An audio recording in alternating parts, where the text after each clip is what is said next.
Good morning student. Anagha വന്നില്ലേ ഒന്ന്? അനഘയ്ക്ക് ഇത് എന്ത് പറ്റി? ഈ ചന്ത പോലുള്ള ക്ലാസ്സിൽ ആകെ ഉള്ള ഒരു ആശ്വാസമായ അനഘയാ. ആ കൊച്ചിന്ന് വന്നില്ലെന്ന് വെച്ച. ഹലോ, അനഘയുടെ അമ്മയാന്നോ? അനഘ ഇന്ന് എന്തായിരുന്നു വരാഞ്ഞത് മാഡം? തലവേദനയാന്നോ?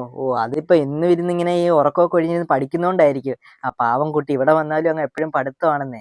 ഒന്ന് ഫ്രണ്ട് ബെഞ്ചിൽ ഇരുന്ന് കാണുമ്പോൾ തന്നെ നമുക്ക് പഠിപ്പിക്കാൻ ഒരു ആവേശം വരത്തുള്ളായിരുന്നു. മാഡത്തിന് അറിയാലോ, എൻ്റെ ഫേവറേറ്റ് സ്റ്റുഡന്റ് ആണ് അനഘ. അതുകൊണ്ട് തന്നെയാണ് ഞാനിപ്പോൾ വിളിച്ചത് തന്നെ. കാരണം അനഘയെ ഒന്ന് കാണാതിരുന്നപ്പോൾ തന്നെ എനിക്ക് എന്തോ പോലെ.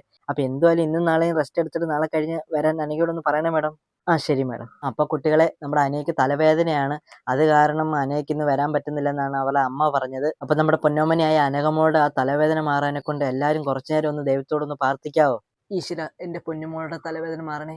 അപ്പൊ ഇന്ന് നടത്താനിരുന്ന എക്സാം നാളെ കഴിഞ്ഞിട്ട് നമുക്ക് നടത്താം. വേറെ ഒന്നുമല്ല, അനഘ നാളെ കഴിഞ്ഞാണെങ്കിൽ വരും. ഇന്ന് നടത്തിയിട്ട് വേറെ കാര്യമൊന്നും ഇല്ലല്ലോ. വേറെ നിങ്ങൾക്കൊക്കെ എന്ത് പറയാം? നിങ്ങളൊക്കെ എന്തെങ്കിലും പഠിച്ചിട്ടാണ് വന്നിരിക്കുന്നത്. ആ കൊച്ചുണ്ടെങ്കിൽ എന്തെങ്കിലും പഠിച്ചിട്ട് വരും. ആ കൊച്ചനെ ഒന്നാമതും പരീക്ഷയ്ക്ക് ജയിക്കുകയും ചെയ്യും. അപ്പൊ എന്തുവായാലും ഇന്നത്തെ എക്സാം നടത്തുന്നില്ല.